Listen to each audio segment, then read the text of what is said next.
Уважаемые телезрители, телеканал АТВ представляет прогноз погоды на 15 сентября. Я Олег Шигнанов, ваш ведущий погоды. Всем здравствуйте.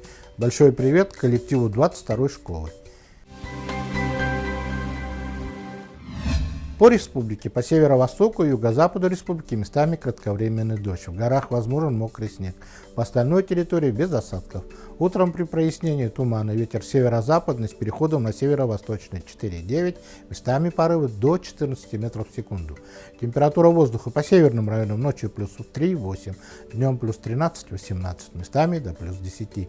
По центральным районам ночью плюс 5, днем плюс 16-21.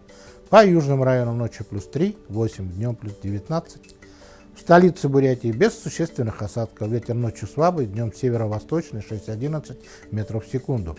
Минимальная температура ночью плюс 5-7, максимальная днем плюс 18-20. Атмосферное давление существенно не изменится и будет в пределах 720-721 мм ртутного столба. В США выращивают больше табака, чем пшеницы. А самые большие урожаи – это кукуруза и арахис. Это был прогноз погоды на Первом альтернативном. С вами был Олег Шигнанов. Если бы все россияне бросили курить, какой бы это был удар по экономике США? Дефолт, однако.